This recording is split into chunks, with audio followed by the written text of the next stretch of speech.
Hello दोस्तों, आज हम पढ़ेंगे प्रागैतिहासिक काल लुसेंट का जो वन लाइनर है उसका। कल है मैंने प्राचीन भारतीय इतिहास के स्रोत को देखे थे और इसमें टॉपिक वाइज बोले थे कि हम करा देंगे। तो आज 2 नंबर देखेंगे प्रागैतिहासिक काल। ज़्यादा नहीं है, थोड़ा है, 4-5 मिनट में हो जाएगा। चलिए स्टार्ट करते हैं हम। प्रागैतिहासिक काल इतिहास का विभाजन प्रागैतिहासिक, प्री हिस्ट्री, आदि ऐतिहासिक, प्रोटो हिस्ट्री व इतिहास यानी हिस्ट्री तीनों भागों में किया गया है। जिस काल में मनुष्य ने घटनाओं का कोई लिखित विवरण उद्धृत नहीं किया उसे प्रागैतिहासिक काल कहते हैं।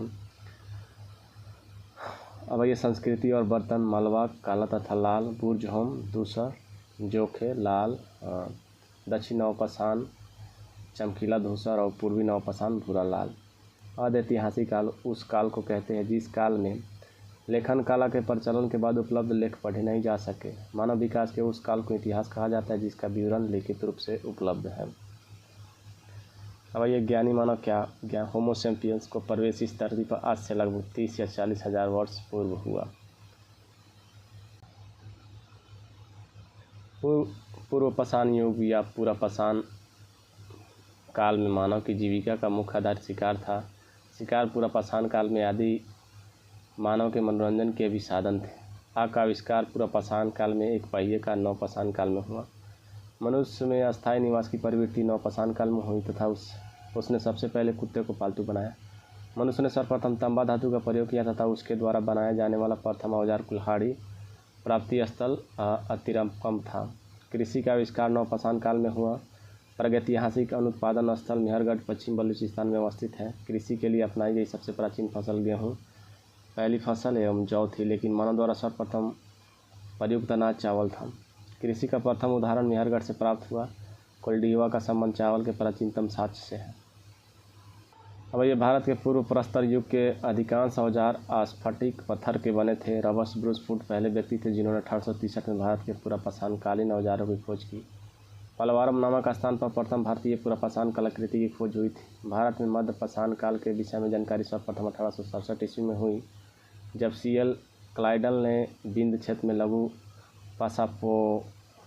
पाषाणोत्करण खोज निकाले। भारत में मानव अस्थिपंजर मध्य पाषाण काल से ही सर्वप्रथम प्राप्त होने लगता है। भारत में नवपाषाणकालीन सभ्यता का प्रारंभ ईसा पूर्व 4000 के लगभग हुआ।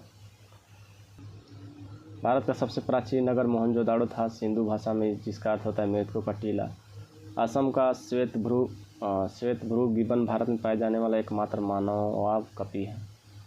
इनाम गांव ताम्रपाषाण युग की एक बड़ी बस्ती थी। इसका संबंध जोरवे संस्कृति से है। भारत में शिवाला की पहाड़ी से जीवाश्म का प्रमाण मिला है। भीमबेटका गुफा पुरापाषाणिक आवासीय पुरास्थल है। यह आदि मानव द्वारा बनाए गए शैल चित्रों और स्लाइसरों के लिए प्रसिद्ध है। इन चित्रों का पूरा पाषाण काल से ऊपर कर देते हैं। ये चित्र भारतीय उपमहाद्वीप में मानव जीवन में प्राचीनतम चिन्ह है। यह मध्य प्रदेश के रायसेन जिले में स्थित है। इसकी खोज वर्ष 1957 से 58 में डॉक्टर विष्णु सिद्धर वाकनकर द्वारा की गई थी। भीमबेटका क्षेत्र को भारतीय पुरातत्व सर्वेक्षण भोपाल मंडल ने अगस्त 1990 में राष्ट्रीय महत्व का स्थल घोषित किया। इसके बाद जुलाई 2003 में यूनेस्को ने इसे विश्व धरोहर स्थल घोषित किया। भारत में मनुष्य संबंधित सबसे पहला प्रमाण नर्मदा घाटी में मिला है।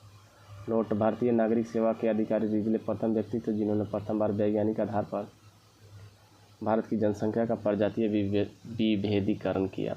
तो इस वीडियो में इतना ही, मतलब टॉपिक वाइज बोले थे। तो आज प्रागैतिहासिक काल समाप्त हुआ। कल है सिंधु घाटी सभ्यता। सिंधु सभ्यता की तरफ चलेंगे। तब तक के लिए बाय, जय हिंद।